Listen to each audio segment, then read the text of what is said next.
That's pretty impressive, okay? This is the second of our middle school shows, okay? And last week we had The Lion, the Witch, and the Wardrobe. And this week, I think some of you know, what are we doing? Prince Caspian. How many of you guys heard the story? Whoa, look at that. That's pretty good. So you're going to recognize a lot of the stuff that's going on, okay? Now, I don't know if any of you know this. You know who wrote this play? Mrs. Mutschler wrote this play. Isn't that incredible? She wrote this play. And when she used to teach fourth grade, she would do these plays every year with the students. So your teacher wrote the play you're going to see. How cool is that? Okay? So that is very exciting. I want to thank her for writing these because, you know, it's given me a lot to do in my sprint. Okay? So please enjoy that part. Enjoy listening to Mr. Mutschler's work. Now, some people I have to thank. See this guy over here? His name is Benjamin. His name is Benjamin Stalton. And he is a very talented musician. He's been doing shows with me. This is our 12th show together. Okay? And we've been working since he was in 6th grade. He's been playing music for my plays. And he, if you saw it, did anybody see the Addams Family? You saw it? Okay. He played the music for that. He was the musician playing the piano for all of that. And he taught the kids how to sing. And I've loved working with him. And I got one more show with him after this, which, you know, we didn't know we were signing up for this, but here we go. We got one more show next week with the 6th grade. Okay? I want to thank Mrs. Mayland. I don't know if anybody knows Mrs. Mayland. Okay? She's a high school teacher, a middle school teacher, and she did all the costumes. All the costumes you're going to see, she made. Okay? And then, on the other side, I got to thank Mr. B and Mr. Tagliani. All the sets you see here, Mr. B sort of designed and built, and he works really hard to get it done. And he does incredible work for the theater in our shows. All right? So, Benjamin, oh, my crew. Guys, where's my crew? Now, these guys, all right, and a big shout out to Justin Barrett. See this guy right here? Justin is an 8th grader, but he helped with the crew last week, and he was very gracious to offer to help with the crew this week, and we really need him. Because there's a lot of theme changes, right, guys? That's Christopher Glad, that's Abigail Urban, and they're going to be moving the sets around. He's sitting right back there, see, raising his hand up and down. That's Mark Bent. He's the last one of my crew. He's going to run the sound today. So all the things you're going to hear with the microphone, Mark is going to be in charge of. Thank you, guys. All right? So, I hope you really enjoy the show. Really listen. Really pay attention to what the actors are doing. Watch everything. Really exciting things you're going to see today. You know, there's sword fights, there's animals, there's lions. It's pretty great. Okay? So, without further ado, please enjoy our production of Prince Caspian.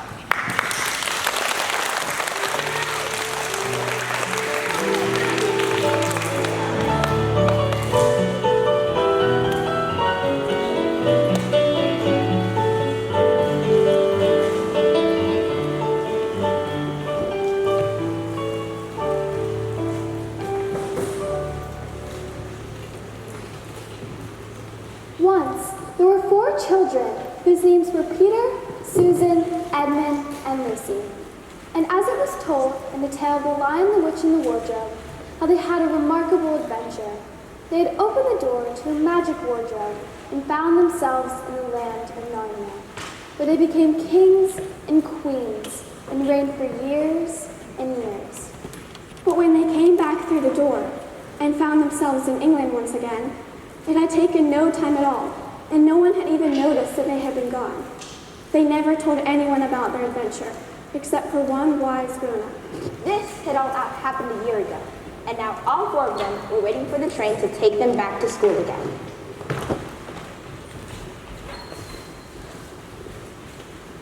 Peter, what time is it? Quit asking me what time it is, Susan. The train will be here in half an hour. Peter, what is boarding school like? It's certainly not like summer vacation. I wish it wasn't over so soon. Oh! Something stung me! Hey! What on earth? Susan, let go! Where are you dragging me to? I'm not touching you. Someone is pulling me. Ow, stop it! I felt it too! A frightful pulling! It's beginning again! Me too! Oh, I can't bear it! Good! Everyone, look sharp! Hold your hands and take it down! It's magic! Quick! Oh, I wish you would stop!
Back in your room? I don't know. It might be anywhere. Let's try to get in the open and take a look around. Look! A seashore! This is better than being on a stuffy train on the way back to Latin, and French, and algebra.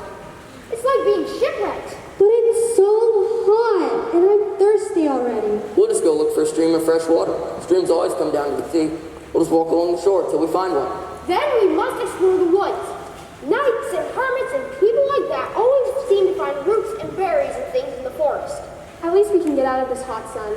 Come on.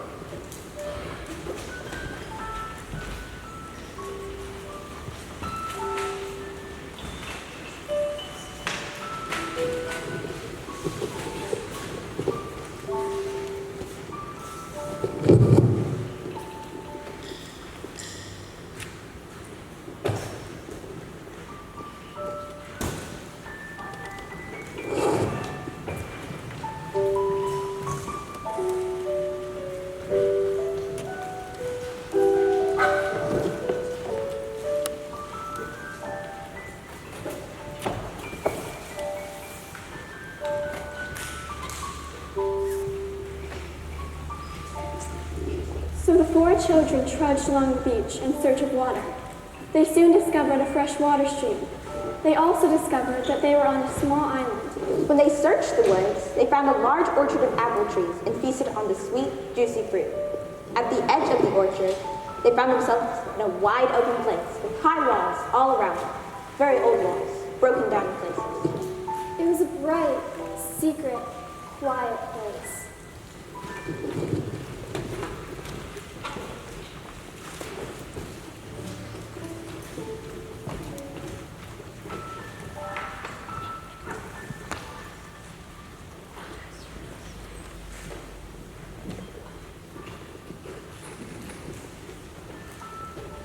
Whoa. This place is ancient. Look! The remains of a town! The walls are so high. This must have been a castle, and this open space must have been the courtyard. I wish we could find out who lived here and how long ago. It gives me a strange feeling. Me too, Lucy. Look, over here. This must be the doorway to the great hall, just like the one in our castle, Cara Paravel, where we had so many feasts. Unfortunately, there is no feast in this great hall. And has anyone noticed that it's getting dark outside? We'll need to make a fire if we've got to spend the night here. I got some matches in my coat pocket. Let's see if we can collect some dry wood. Let's gather up more apples, too. I guess they'll have to be our supper tonight.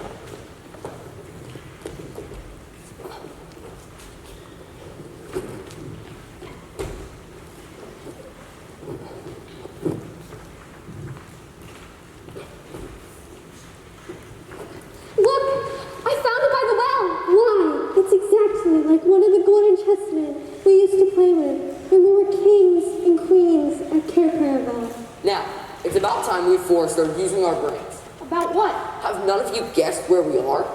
We are in the ruins of Cair Paravel itself. But no one has lived here for hundreds of years. I know, but this place is exactly the same shape and size as Cair Paravel. And the castle well is exactly where our well was. And remember we planted the apple orchard outside the north gate? But Peter, Cair Paravel was not on an island. I know, yes, I've been wondering about that. But it was on a peninsula. Couldn't it have been made an island since our time? Somebody has dug a channel. Well, if this really is Cair Paravel, there ought to be a door right here. You know, the door to the treasure chamber. This wall is just a massive ivy. Let's clear it away. Look, there is a door. Locked, of course. But the wood's all rotten. We can pull it to bits in no time. Come on.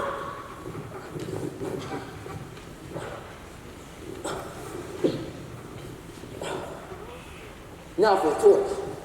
We can use my new electric torch. You know, the one I got for my birthday last week? The batteries are brand new.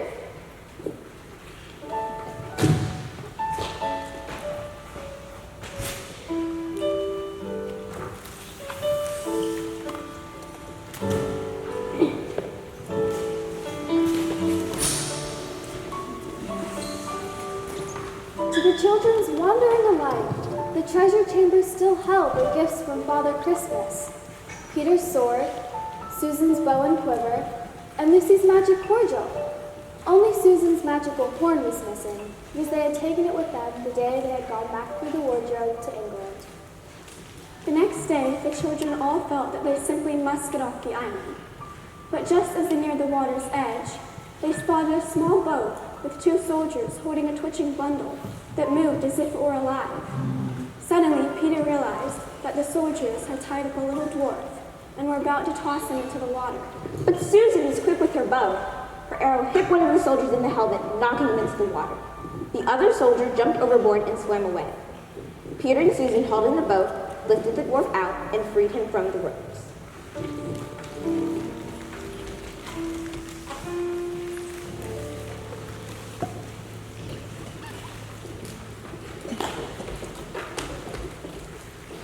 Well, whatever they say, you sure don't feel like ghosts. Saved my life and I'm much obliged. But why should we be ghosts? I've been told all my life that the woods along these shores were full of ghosts. That's why, whenever they want to kill somebody, they usually bring them down here. What were they going to drown you for? Oh, I'm a dangerous criminal. I am. But it's a long story. I was wondering if you were going to ask me to join you for breakfast. But we only have apples. Better than nothing, but not as good as fish. I'll catch us some.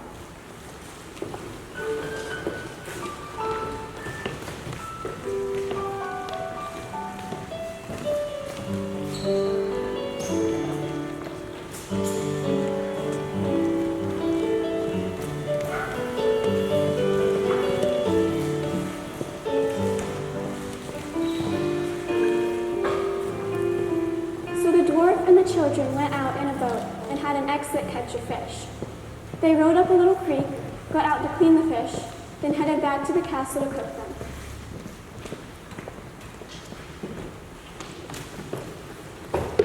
Spirits and bedsteads. So there really is a castle after all? It's only a ruin. Looks a bit spooky. Smells like ghosts too. Are you sure I wasn't drowned and we're not all ghosts together? We're sure. Now you tell us your story first, and then we'll tell you ours. I hardly know where to begin. First of all, I'm a messenger of King Caspian. Who's he? Caspian, the 10th, King of Narnia, and long may he reign. That is to say, he ought to be King of Narnia, but at present he is only king for us old Narnians. What do you mean by old Narnians? Why, that's us. We're kind of rebellion, I suppose. But oh dear, I think I'll have to go back to the beginning and tell you how Caspian grew up in his uncle's court and how he came to be on our side. But it's a long story. All the better. We love stories.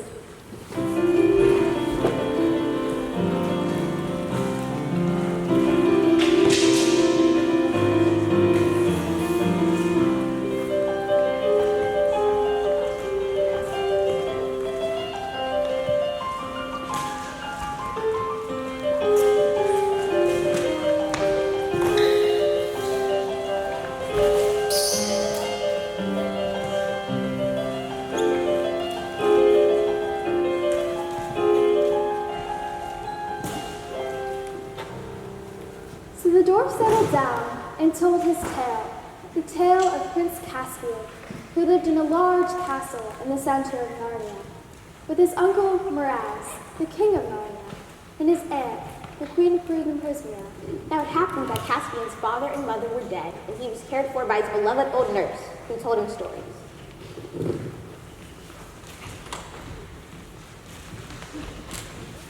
Long ago. How very long ago? Oh, back when my great-great-grandmother was a child. So not that long ago. And not too far away at all. There are many beautiful spirits who lived in the woods. The beech trees, the aspens, the holly trees, the willows, they all had spirits who could talk. They were called dryads. Dryads. And the willows could sing beautiful songs, and the hollies were very talkative. Sometimes, if you go outside either very early or very late, you can hear some of the bolder trees talking. Older oaks, especially if it's windy. That's why you always have to be careful. Out in the woods? Why? Well, it's obvious. I mean, you wouldn't want to say anything around the hollies that you wouldn't want repeated. Oh. All of the trees can talk? Well, not just the trees either. The streams, too, had different personalities. There's some young, small streams called naiads. Naiads. And the icy mountain streams always roared when they spoke.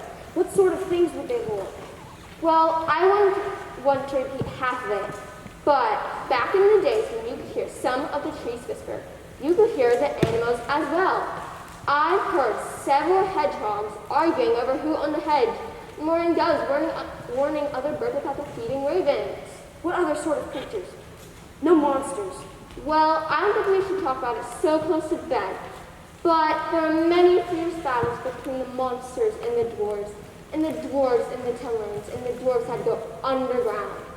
I've heard of the trolls, but it's a frightening story. It's all because of the winter witch.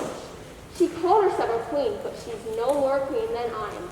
Oh, but look at the time. It's very late. Let me take you one bar on all of that.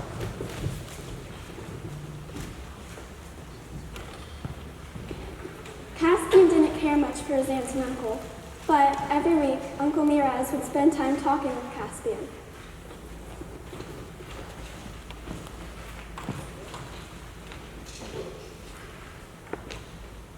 Well, boy, we must teach you how to ride and use a sword. Your aunt and I have no children, so it looks as if you might have to be paying when I'm gone. Now, how would you like that? I don't know, Uncle.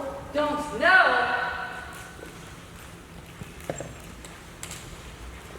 I'd like to know what more anyone could wish for. I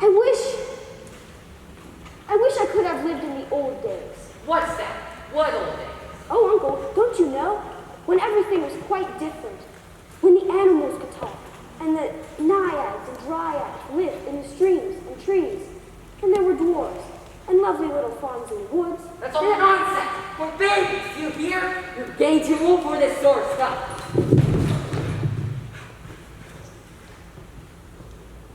You ought to be thinking more battles and adventures, not fairy tales.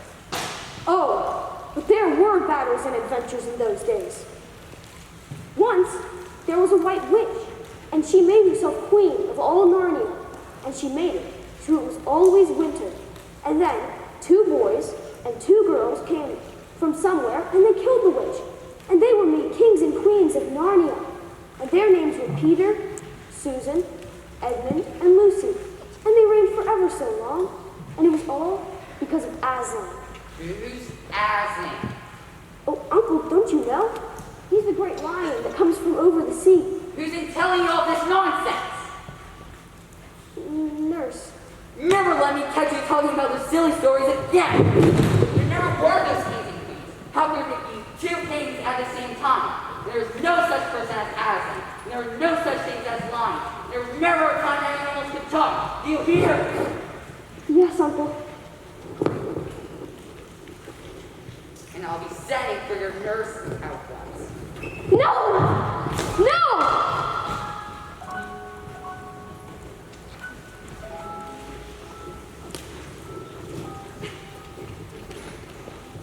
The next day, Caspian's nurse was sent away.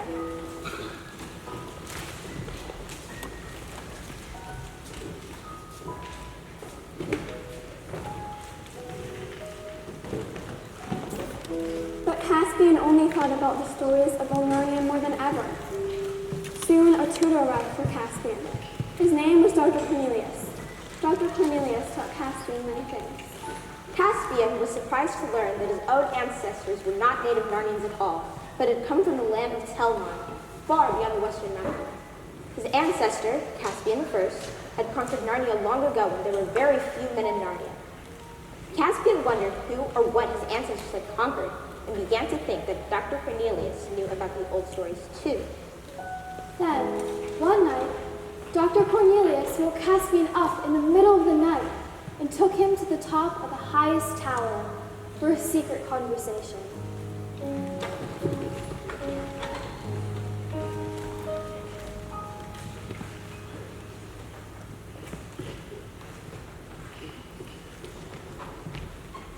My dear Prince, you are old enough now to be told.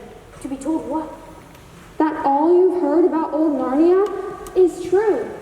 It is the land of Aslan, and of the dwarves, giants, fauns, and centaurs, and of all the talking beasts. It was against these that the first Caspian fought. Miraz and the Telmarines will do anything to prevent anyone of speaking with them. Oh, I wish we hadn't conquered them. But I am glad it was all true. But Doctor, how do you know about Narnia? You must be a Telmarine too. Am I? Well, you're a man anyway. Am I? Have you not guessed it? I am a dwarf, but I have human blood in me too. My dear Prince, when you become king someday, will you help us?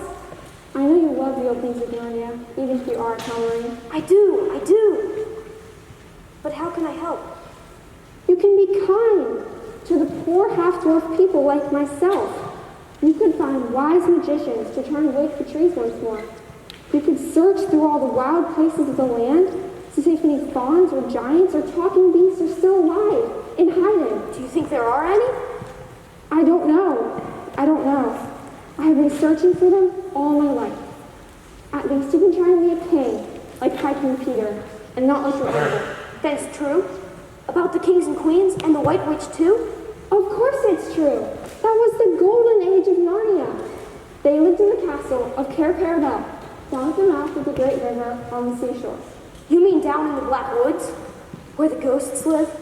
There are no ghosts there. Those are all lies, stories invented by the Telmarines. They live in deadly fear of the sea, because the great lion, Aslan, always comes from over the sea. They feel safer if no one in Narnia dares to go down there. Now, Prince, we have talked long enough. Off to bed. I wish we could talk about these things for hours and hours. We shall speak again soon. Now come.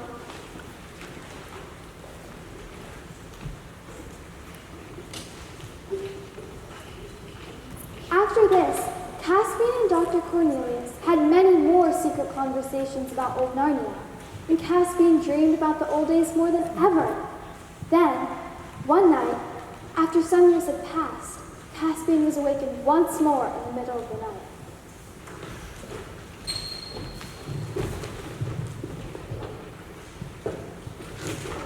Caspian, wake up. Do exactly as I tell you. You must leave from this place at once and go to seek your fortune in the wide world. Why? Because you are Caspian X, the true king of Narnia. Long life to your majesty. I don't understand. King Miraz will do anything now to prevent you from becoming king. The queen has had a son tonight, and your life is in danger here. Is my uncle really as bad as all that? Would he really murder me? He murdered your father. I can tell you the whole story, but not now. You must fly at once. But you're coming with me. I dare not. I would only make your danger greater. Two are more easily caught than one. Try to get across the southern border to the king of Arkenland. He will be good to you. You must be very brave, dear prince. Will I ever see you again? I hope so, dear king. What greater friend have I in this world except your majesty? But here are two gifts before you go. The first is a small purse of gold, and the second is a treasure far greater. This is the most sacred treasure of all Narnia. It is the horn of Queen Susan herself. It is said that whoever blows the horn will have strange help. No one can say how strange. It may have the power to call King Peter, Queen Susan, King Edmund and Queen Lucy down from the past. It may call up Aslan himself. Do not use it, dear king, except in your hour of greatest need. Now go. Can I take my horse? He is already saddled and waiting for you in the corner of the orchard. Go.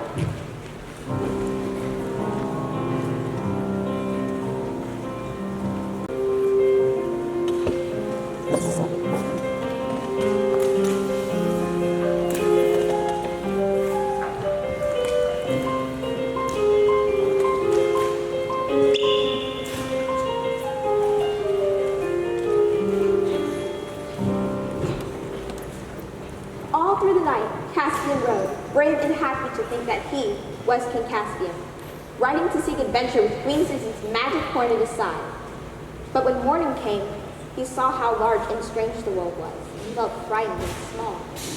As evening drew near, thunder began to rumble, and Caspian's horse began to move. Suddenly, lightning flashed, and a great crack of thunder broke just overhead. The horse bolted and galloped wildly through the forest. Caspian held on for dear life. Then, almost too suddenly to hurt, something struck Caspian on the head, and he fell senseless to the ground.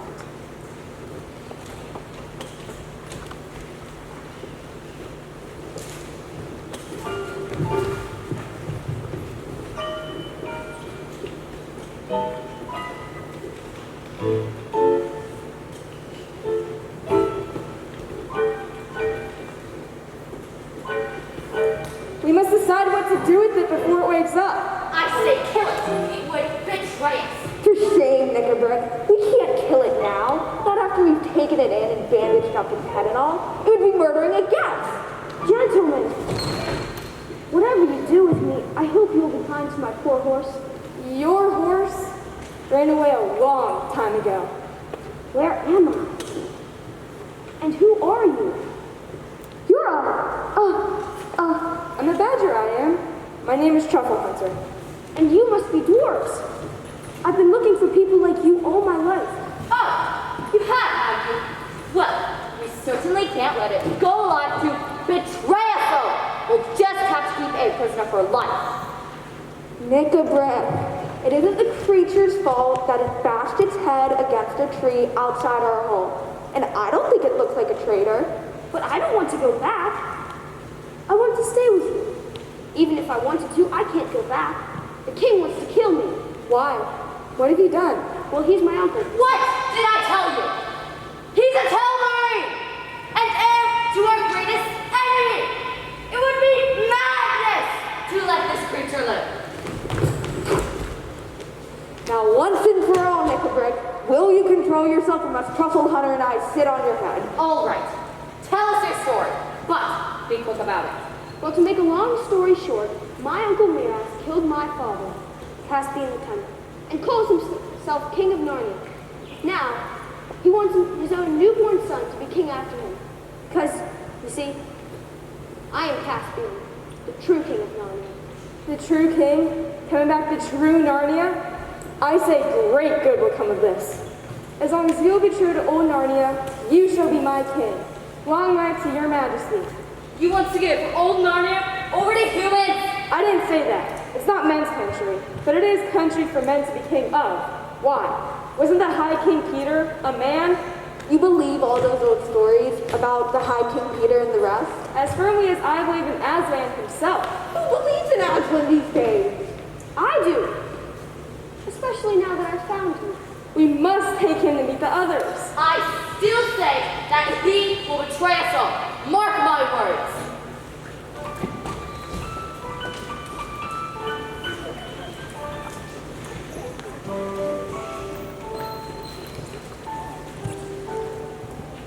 Now began the happiest times Caspian had ever known. His new friends introduced him to many of the creatures living in the hiding parts of Narnia. The old Narnians decided that they would gather together to drive Miraz out of Narnia.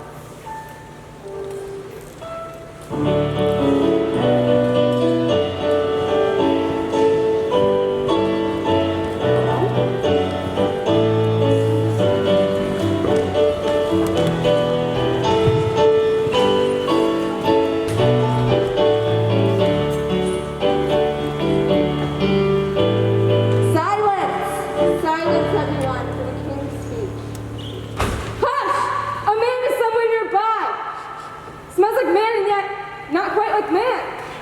You dwarves,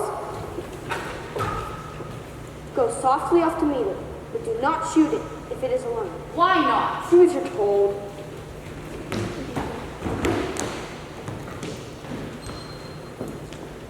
Stop! You go there! All right, my arm. I want to speak to the king. Huh? You want to speak to the king, huh? Yeah, we'll let him speak to the king. Yeah, just wait till we get you inside.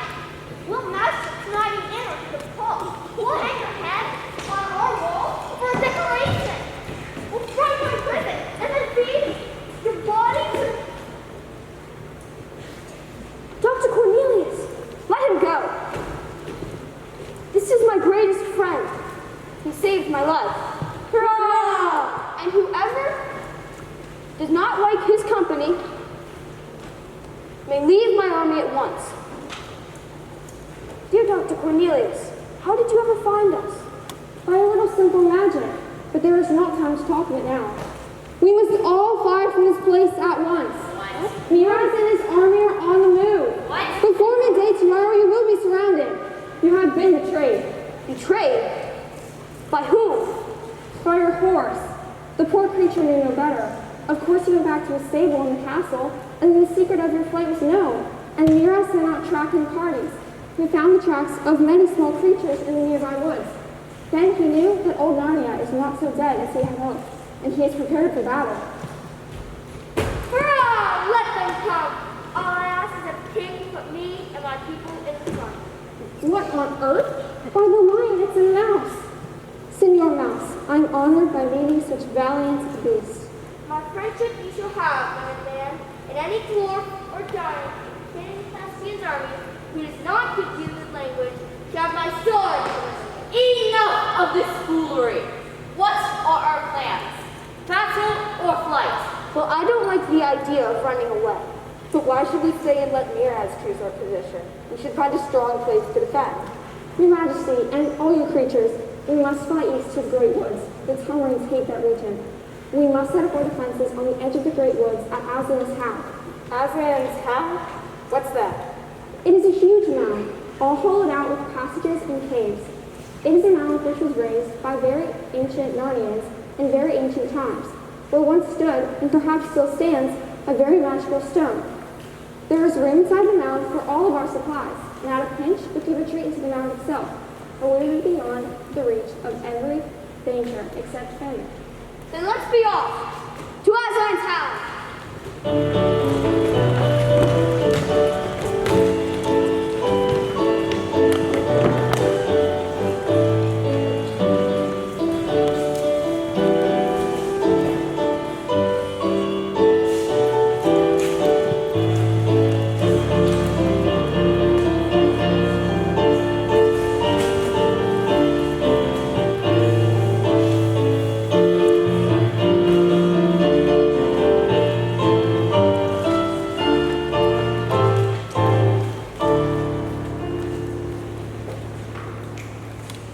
So Caspian and the old Narnians marched out that very night and set up their defenses at Aslan's house.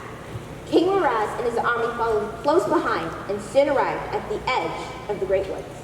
And so the battle for Narnia began.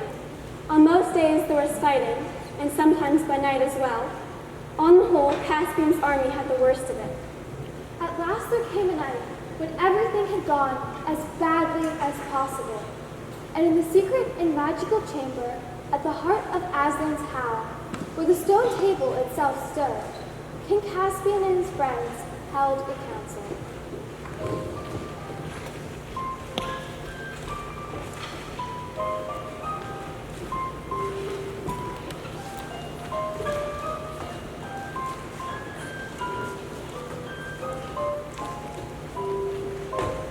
If the horn is really magic, now would be a good time to use it. If your majesty was to ever use the Queen Susan's horn, I think the time has now come. We are certainly in great need, Truffle Hunter, but we don't want to use it too soon. What do you say, Nickelbrick? I say if we don't use horn now, it will be too late. Trumpkin, what do you think? Oh, your majesty knows I think the horn, and that bit of broken stone over there, and your lion Aslan and your high king Peter are all eggs in moonshine. I don't care if you blow the horn. All I insist is that the army be told nothing about it. There is no good in raising their hopes of magical help, which will not come. Dr. Cornelius? If we do blow the horn, sire, there is one thing that must be done first. We do not know who will come to help us, or where. The horn may call Aslan himself, but I think it is more likely to call the High King Peter and his consorts down from the past. Even so, I'm not sure that they will come here to Aslan's house, even though it is the most deeply ancient and magically rooted place. There are two other places they may appear. One is Lantern Waste, where the children first appeared in Narnia, and the other is their castle, Père Paravel, down at the mouth of the great river on the seashore. We must send messengers to receive them, or him, or it. Whom should we send, Doctor? Squirrels are best for getting through enemy countries without being caught. Send Paddington, the squirrel. But who should be our other messenger? I know you'd go, Trumpkin, but you haven't got the speed. Nor you, Dr. Cornelius. Well, I won't go.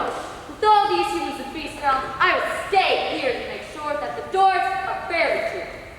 Thimbles and thunderstorms! Is that how you speak to the king? Send me, sire. I will go. But I thought you didn't believe in the horn, Trumpkin. What's that got to do with it, your majesty? I might as well die on a wild goose chase as die here. You are my king. I know the difference between giving advice and taking orders. I've had my advice, and now it's time for the orders. I will never forget this, Trumpkin. Send for Pattertwig. He shall run to Lantern Waste, while you, Trumpkin, will make the shorter journey to Cair Paravel. And at sunrise, I shall blow the horn.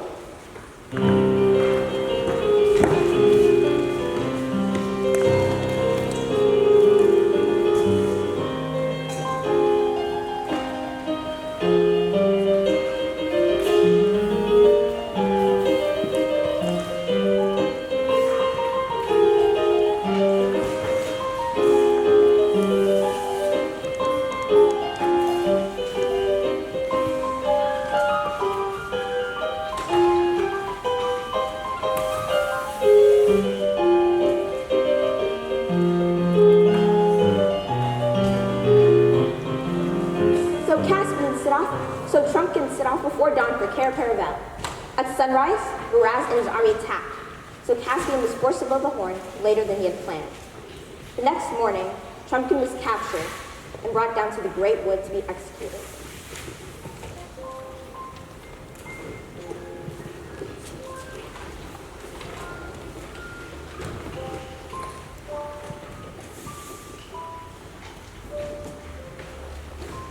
Great Scott!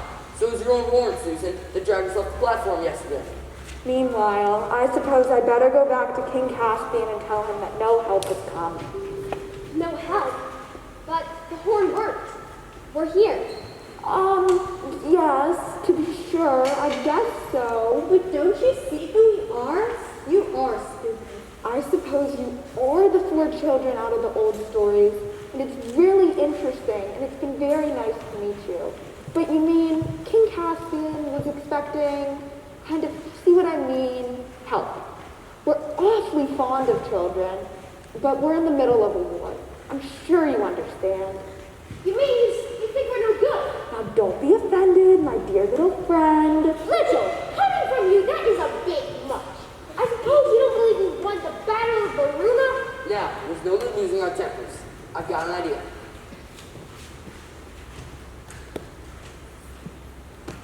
Master Boy, it's not often that children like us get to meet such a fine swordsman as yourself. Perhaps you'd like to have a little fencing with Master Boy. You could teach me a thing or two. But lad, swords are sharp. I know, but I won't get anyone near you. You can disarm me without doing any harm. It's a dangerous game, but I'll give it a shot.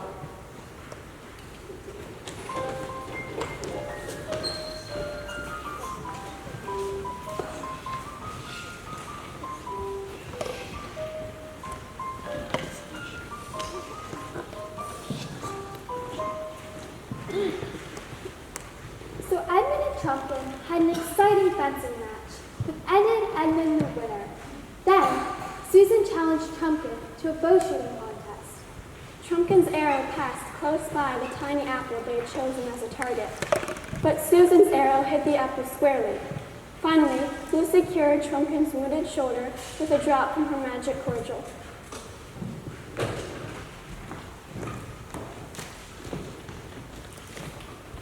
My shoulders are Good as new. And now, if you've really decided to believe in us, I have. My humble duties to your majesty's all. now we must join Caspian at once. It's about a 2-day journey the way you came.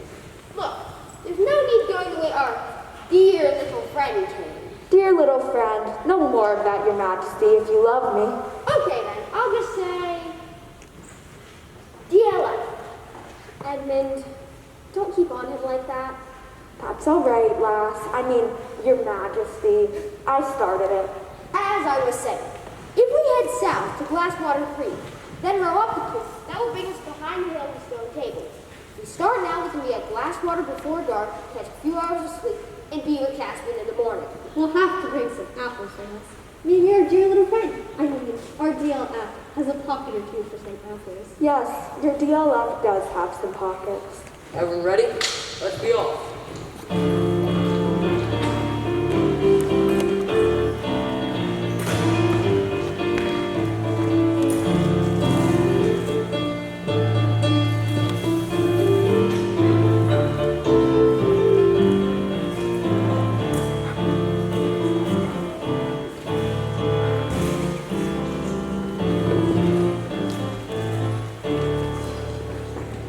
So Trunkin and the children rode quickly to the head of Glasswater Creek.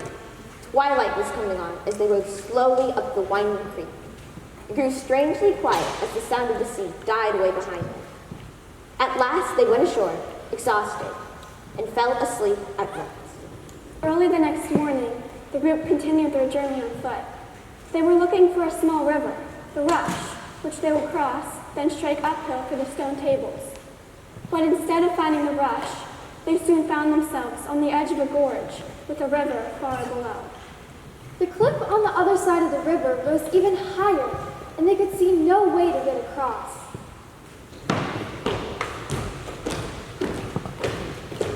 I'm sorry, we're lost. It's my fault for coming this way. I've never seen this river in my life. Tubs and tortoise shells. If we have to go all the way back and begin again, we might as well give up. Nearez will be finished with Caspian by the time we get there. But maybe this is the River Rush. The rush wasn't in a gorge. Not in our time it wasn't, but in all the hundreds of years that have passed, couldn't the Rush have dug out this gorge? If so, we can follow it downstream until we hit the Great River. We can cross there. Oh, look! It's Aslan! Didn't you see him? Where did you think you saw him? I didn't think I saw him. I saw him. Where, Lucy? Up there, on this side of the gorge. Upstream, not down. He wants us to go the opposite way he wants us to go. Well, there are lions in these woods. Oh, don't be so stupid. Don't you think I know Aslan when I see him? He'd be a pretty elderly lion by now. It's all right, Lucy. DLF doesn't understand. You must not talk about him like that again. The only question is whether Aslan was really there. But I know he was. I say we go. DLF, you're the eldest. Upstream or down? Down. I know nothing about Aslan, but I do know if we go down, we'll make it in time. Lucy, don't be angry, but I think we should go down. I'm dead tired, and I want to get out of these woods, and none of us except you saw anything. Hi, King. Well, I mean, when we first discovered Narnia a year ago, or 1,000 years ago, whichever one it was Lucy who first discovered it. And none of us would believe her. I was the worst. Yet she was right after all. Wouldn't it be fair to believe her this time? I vote for going up. Oh, Ed. Hi, King Peter. What is your vote? Oh, I don't know.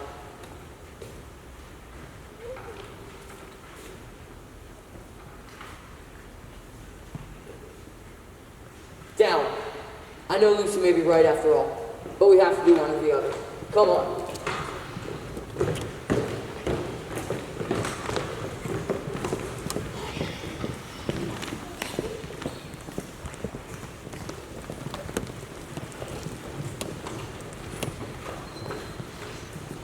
So they followed the Rush down the river to the side of the gorge.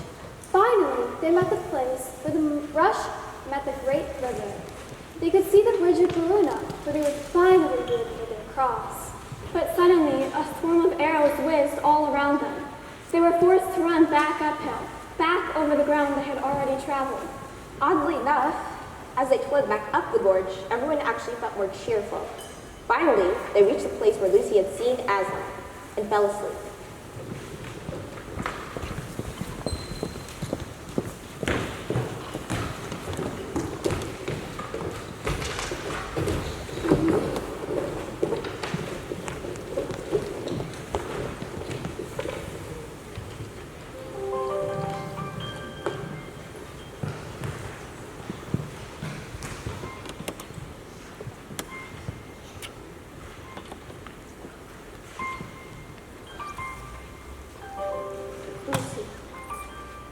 Lucy. Oh, Lucy. At last! Welcome, child. Lucy, much time has been lost today. Yes, wasn't it a shame? I saw you, but they wouldn't believe me. They're all so... I'm sorry, Aslan. But it wasn't my fault anymore. Was it? Oh, Aslan, you don't mean it was. I couldn't have left the others and followed you alone. You mean that somehow it would have turned out right if I had? Please, Aslan, how? To know what would have happened, child? Nobody is ever told that. Oh, dear. But anyone can find out what will happen. If you go and wake the others and tell them to follow me at once, then what will happen? There's only one way to find out. Will the others see you? Certainly not. At first. Later on, it depends. But they won't believe me. I know it is hard for you, little one, but we have no time to lose. Go and wake the others, and if they will not follow, then you must follow me alone. Peter, quick, wake up! Aslan is here, and he wants us to follow him. Certainly, Lucy. Whatever you like. Susan, please wake up. Aslan is here, and he wants us to follow him. You've been dreaming, Lucy. Go back to sleep. Edmund, wake up! Aslan is here. Hey, what are you talking about? Ed, he's here. Aslan, and he wants us to follow him. Aslan, where? There, he's looking straight at us.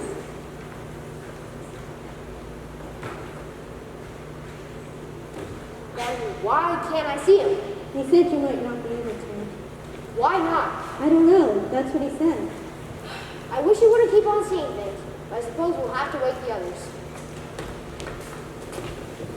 Come on, Lucy says we have to follow her, now. And I do hope you'll all come with me, because I'm going with him whether anyone else does or not. Of course you can't go off on your own. I'll go with her, if she must go. She's been right before you. I know she has. But still, at this hour of the night, and why should Aslan be invisible to us? He never used to be. What is the deal, I say? Well, if you all go, of course. I'll go with you. And if you guys split up, I'll go with the High King. But if you ask my private opinion, I've no use for magic lions, which are talking lions and don't talk, friendly lions, though they don't seem to be doing us any good, and whooping big lions, though nobody can see them. He's beating his paw on the ground for us to hurry. We must go now. You can't force the rest of us to go. You're the youngest. Oh, come on! We've got to. There'll be no peace till we do. On the march, then.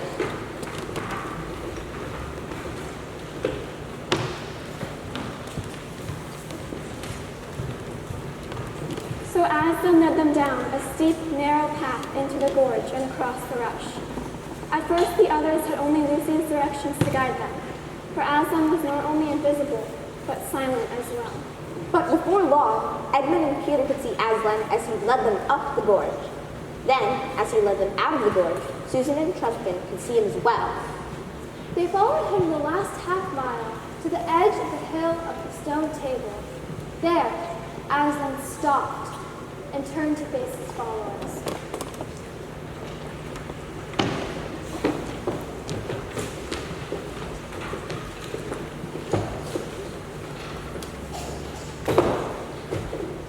Aslan, I'm so glad you're here. And I'm so sorry.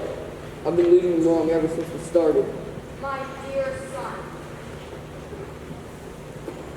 Well done. Susan.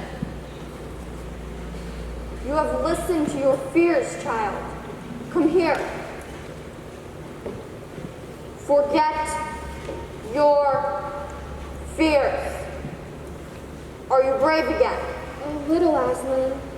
And where is this little dwarf, this famous swordsman and archer, who doesn't believe in lions? Come here, son of earth, come here! Braxton wreckage, son of earth, shall we be friends? Yes? Now, we have no time to lose. You three, son of earth and sons of Adam, hasten into the mount and deal with what you find there.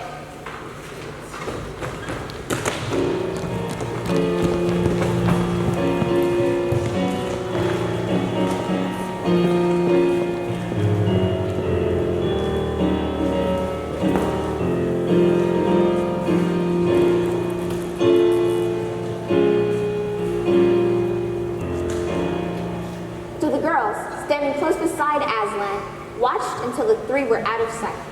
Then Aslan, who seemed larger than before, roared a great war which rose from that hill and floated across all Narnia. Suddenly, Lucy and Susan could see a great dark something coming at them from almost every direction. With a shock, they realized that they were trees, alive and rushing, bowing and waving their long arms, shouting, Aslan, Aslan, in their creaky voices. Meanwhile, Pumpkin and the boys had just arrived at the dark little stone entrance to the mound.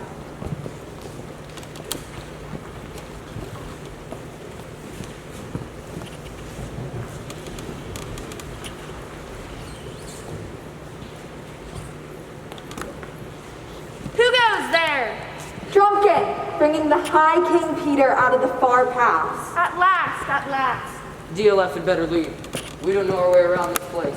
Look! I see a light under that door! Listen! Voices! They sound angry! I don't like the sound of it. Let's wait out here and listen for a minute. I still say that whether the horn is blown too late or whether there is no magic in it, no help has come. You know it all, you master magician. Are you still asking us to hang our hopes on Aslan, the King Peter, and the rest? I'm not denying deeply disappointed in the results of the operation. That's why I say stand aside and let others work. The help will come! I stand by Aslan! Have patience like us beasts! The help will come! It may even be now at the door! You better spouse wait till the sky falls. I tell you, we cannot wait. Food is running short.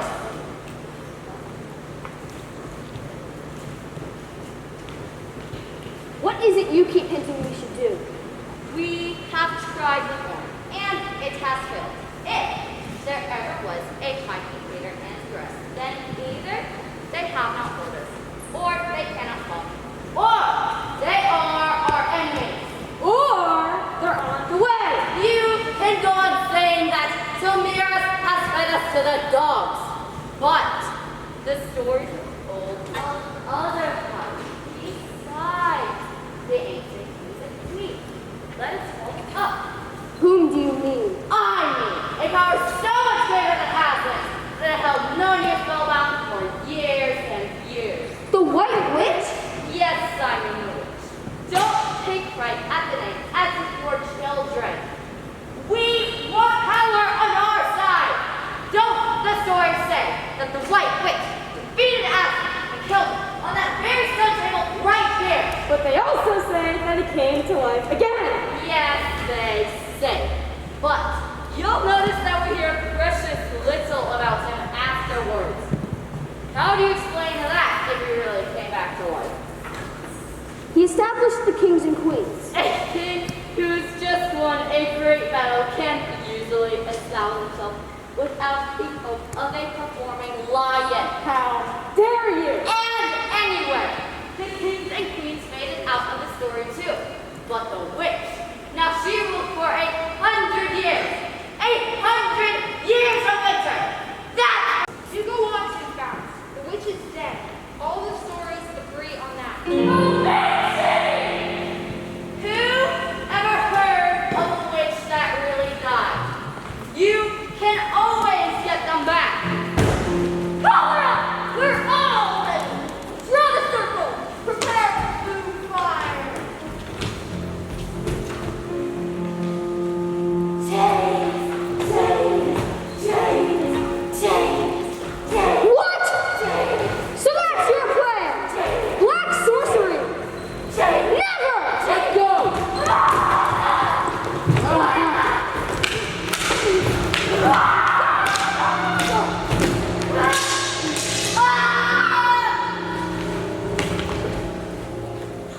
King Caspian. Yes, but I have no idea who you are. Why, it's the High King Peter. Your Majesty is very welcome here. And so is your Majesty. I haven't come to take your place, you know, but to put you in. Your Majesty, Best of Badgers. You never doubted us. I am sorry for Nickabrick. If we had defeated Miraz quickly, he might have become a good dwarf. Now, Aslan and the girls, that's Queen Susan and Queen Lucy Caspian, are somewhere close by. Aslan will act in his own time. In the meantime, we must do all we can on our own. Caspian, is your army strong enough to meet Miraz in full battle? I'm afraid not, High King. Very well. I'll send in a challenge to single combat. Dr. Cornelius, have you pen and ink? Scholars never without them. I will write up the challenge.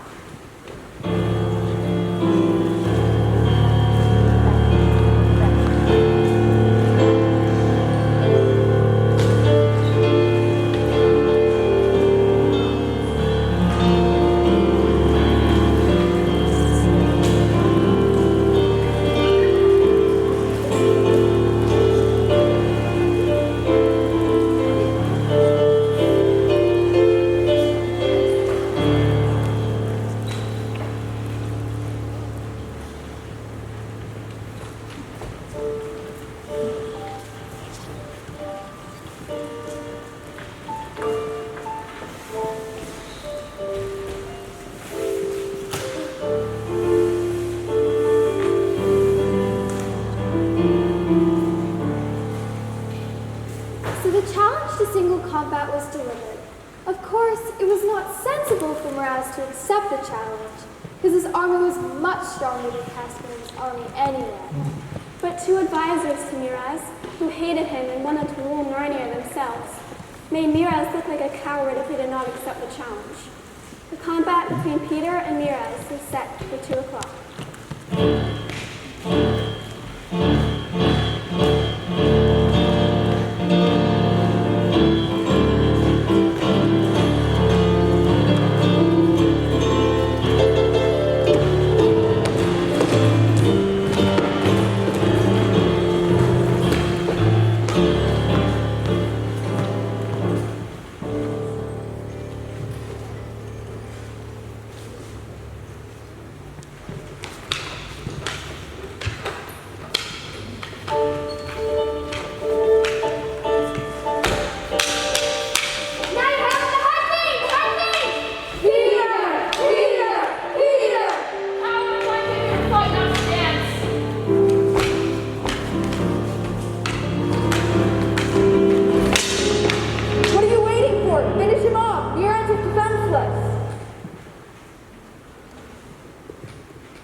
This is Caspian, sir.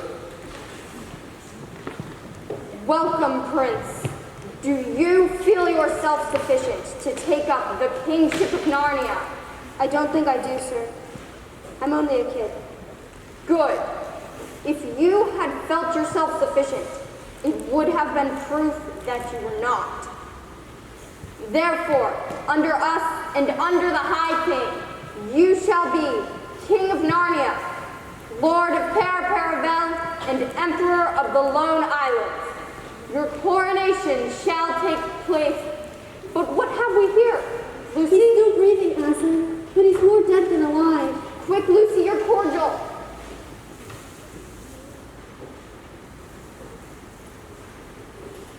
Hail, Aslan! I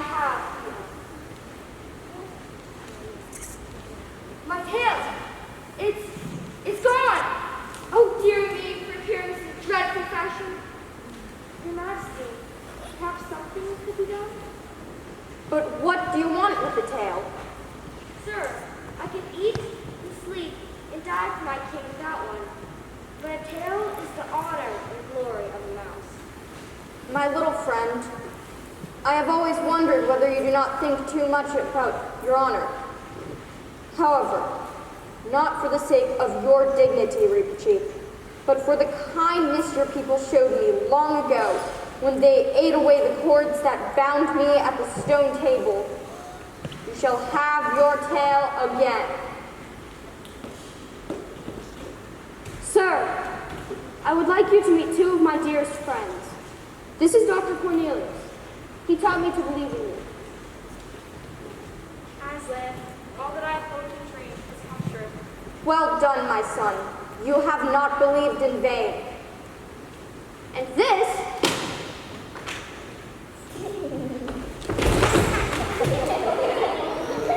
is Truffle Hunter. He never doubted you, sir. Your faith has been rewarded, my friend. Now, Peter, take these Telmarines to Fabruna and lock them up there for now. Tomorrow they will be offered a choice. Then return here, for tonight there will be a great feast. Hurrah!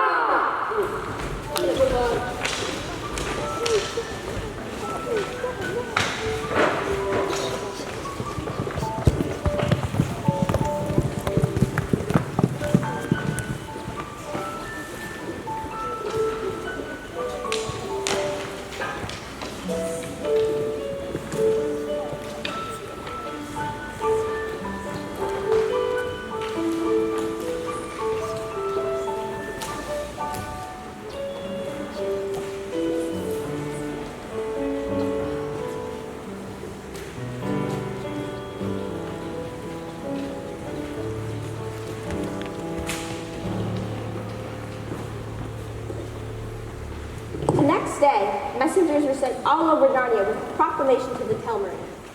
They were told that Narnia would belong to the talking beasts and the dwarves and the dryads and the fauns, quite as much as to the men. Anyone could choose to stay, but for those who did not like the new conditions, Aslan would provide another home for them. When those who decided to leave Narnia had gathered, Aslan set up 2 stakes of wood, which looked like a doorway from nowhere into nowhere.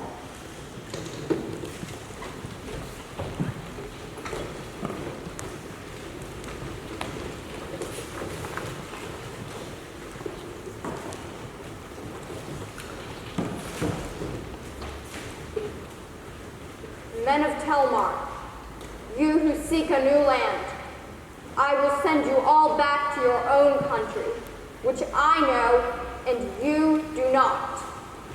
We don't remember Telmar, where it is or what it's like. You came to Narnia from Telmar, but you came to Telmar from another land. You do not belong to this world at all. Long ago, you belonged to that same world to which the High King Peter belongs. We might have guessed that we didn't belong to this place with all these queer, nasty, and natural creatures. Peace! King Caspian, you might have guessed that you could be no true king of Narnia unless you were a son of Adam, like the kings of old. And so you are. Many years ago in that world, a shipload of pirates were driven by a storm onto an island. In a mountain cave on that island, 6 of those pirates stumbled upon one of the magical places of that world, one of the links between that world and this. And so they found themselves in the land of Telmar, where they lived for many generations until a famine came to Telmar. Then they invaded Narnia and conquered it.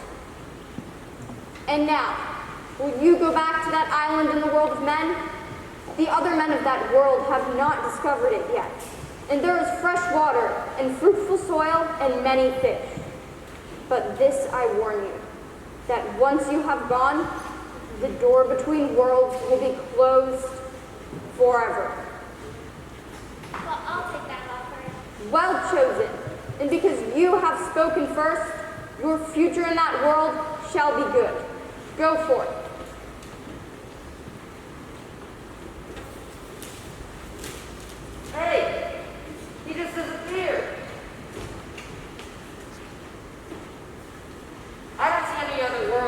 six. You want us to believe it? Why don't one of you go? With my example to do any service, Flynn, I'll take 11 miles through that door without an open sledge. Nay, little one, they would do dreadful things to you in that world. It is others who must lead the way. Come on. Our time's up. What do you mean? We're going back. Is that what Aslan was talking to you and Peter about this morning? Yes, and there were other things he wanted to say to Susan and me because, well, we're not coming back tonight. Never? Oh, you two won't. You're not her. He says we're getting too old. Oh, Peter, how can you bear it? I think I can. You'll understand. Went through last time. Goodbye, Chunkin. You've been a brick. Trouble Hunter? I hope we'll meet again. Dear old Rinpoche, I'm going to miss you, and I think your tale is glorious. Goodbye, dear King Caspian. But you must take your magic horn, Queen Susan. Oh no, I won't be needing it anymore. But someday you may. You'll take good care of Narnia, won't you? I promise. With Aslan's help, that is. Now, children, it is time.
I'm going to miss Narnia. So am I, Susan. So am I. Well, we have had a time. Edmund, when do you think we'll be going back? I don't know, Lucy. I don't know. Oh, bother. I left my electric torch back in Narnia.